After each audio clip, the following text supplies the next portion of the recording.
Notre joyeuse troupe s'est habituée à la présence de Tonio, le petit ami de Loana. C'est un galuron qui raconte tout le temps des blagues.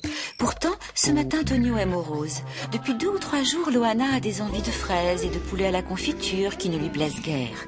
Pressée par les questions de son amant, Loana se décide à annoncer la bonne nouvelle. Elle est enceinte. Maquet! S'exclame le bel Italien faussement enthousiaste. Ça, c'est une bonne surprise. Et je cours tout de suite acheter un cadeau. Mais Paul est perplexe devant tant d'empressement et il n'est guère surpris de retrouver le petit fumier en train de ranger ses valises à la va-vite. Alors, l'Orital, on se casse à l'anglaise? C'est cocasse? Ironise-t-il. Et sans autre forme de procès, il transperce le félon avec une aiguille à coudre. Cette fois-ci, Lola ne va pas pouvoir me refuser une petite gâterie. Pense-t-il. Un coccino, c'est autre chose que les mouches à merde qu'elle s'envoie. Hélas, une fois de plus, Paul se trompe. L'été a fait revenir des milliers d'insectes plus appétissants les uns que les autres. Et Lola l'araignée ne crève pas de faim. Du coup, elle a même trouvé un compagnon, Ken le faucheux. Contre un pourcentage conséquent, la brute assure la sécurité de Lola. Il paraît que c'est une pratique courante. Paul la prend à ses dépens en recevant une sérieuse correction de la brute à 8 pattes.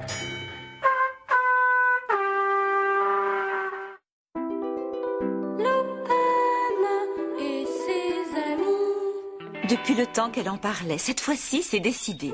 Lara monte à Paris. Elle habitera avec ses milliers de congénères qui habitent le métro. Ce matin, elle s'est donc cachée dans le pare-choc arrière de l'automobile du con-mâle de la maison, qui se rend chaque jour à la capitale pour son travail. Les adieux de Lara ont été déchirants, mais ainsi va la vie. Après un voyage interminable et inconfortable, Lara se retrouve à pied d'œuvre. Mais la ville est infestée de cons et elle doit prendre de grands risques pour toucher au but. Enfin, l'enseigne miraculeuse apparaît au détour d'une rue. 30 mètres plus bas, le spectacle qui s'offre à ses yeux est magique. Là, au milieu des rails, des milliers de congénères dansent et jouent de la musique avec frénésie. Lara est aux anges, d'autant plus qu'elle est accueillie avec une chaleur qu'elle ne soupçonnait pas chez les grillons parigots.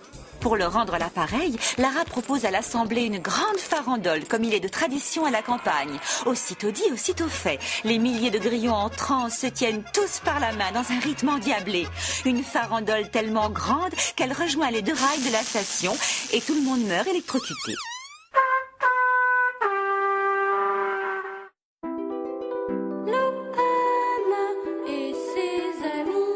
Cette fois-ci, c'est la bonne. Loana et Paul quittent la maison des humains. Ils retrouvent l'air libre et courent dans les champs comme des petits galvaudeux. Ah, que c'est bon de retrouver la nature. Tu n'es pas trop triste pour Lola ? Demande Loana à Paul. Tu rigoles, c'était une salope. Répond Paul d'un air détaché. Mais non, c'était une pute, rectifie Loana facétieuse. Mais voilà qu'un drôle de bruit résonne sous terre, comme une conversation ininterrompue.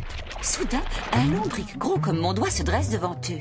« Salut les amis !» lance l'invertébré gluant. « Un lombric !» constate Loana.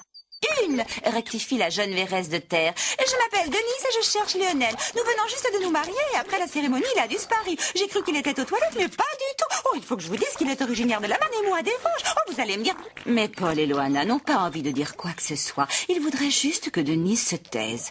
Aussitôt dit, aussitôt fait. En un coup de pince habile, Paul coupe Denise en 2. Mais hélas, voilà Denise qui se transforme en 2 Denise. « Imbécile !» dit Loana. « Tu ne savais pas que quand on coupait un ver de terre en 2, on obtenait 2 vers de terre ?» Paul n'a pas le temps de répondre que déjà les 2 Denise lient connaissance. « Tiens, bonjour, je m'appelle Denise et vous ?»« Moi pareil, figurez-vous que je cherche Lionel, mon fiancé. » Putain! Se plaint Paul. La nature, c'est vraiment chiant.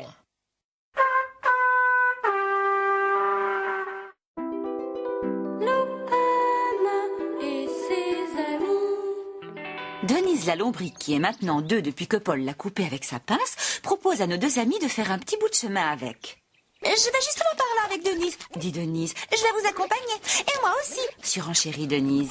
Loana semble soudain toute chose. Sa tête tourne. Ces 2 Denise qui n'en sont qu'une et qui parlent sans arrêt. Elle sent qu'elle va tomber dans les pommes. Aussitôt dit, aussitôt fait. Mais quand elle se réveille, Loana est la coccinelle la plus heureuse du monde. Au cri qu'elle entend, elle comprend en une fraction de seconde la raison de son malaise. Elle vient d'accoucher. « Ce sont des filles !» lui annonce Paul, tout sourire. 3 jolies coccinellettes. « Et d'une !» annonce Denise en tenant le premier bébé dans ses bras. « Et de 2 !» continue la 2e Denise. « Et de 3 !» termine une 3e Denise. Mais qui sont ces trois Denise? Demande Loana. C'est que... Répond Paul. Denise et Denise m'ont donné un coup de main pour t'aider à t'accoucher, mais elle bavardait tellement que je me suis énervé et que j'en ai recoupé une en deux. Putain, trois Denise et des triplés. Je crois que je vais retomber dans les pommes. J'ai mis Loana. Aussitôt dite, aussitôt faite.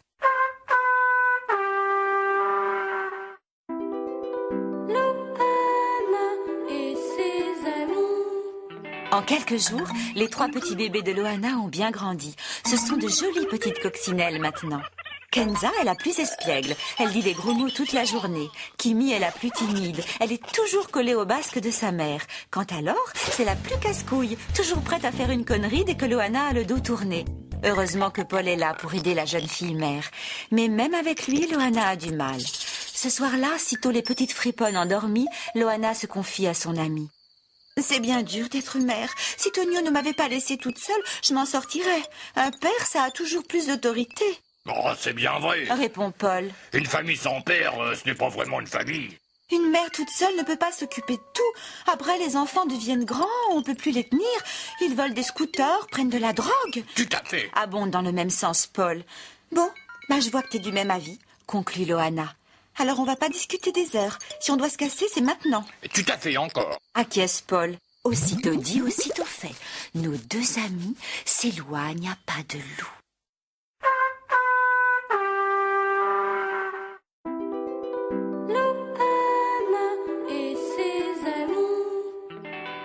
Cette journée nouvelle s'avère délicieuse pour Paul et Loana. Le soleil brille, l'air clément incite à la sieste. Loana a abandonné ses trois filles. C'est cool, quoi. Nos deux amis cheminent gaiement vers une nouvelle vie. Paul a pris la main de Loana dans sa pince, presque instinctivement, et Loana s'est laissé faire. Puis, leurs regards se croisent. Tant de mois passés ensemble, sans qu'il ne leur soit jamais venu à l'idée qu'ils pouvaient devenir plus qu'amis. Doucement, Loana approche son visage de Paul. Tous deux vont s'abandonner enfin à leurs sentiments.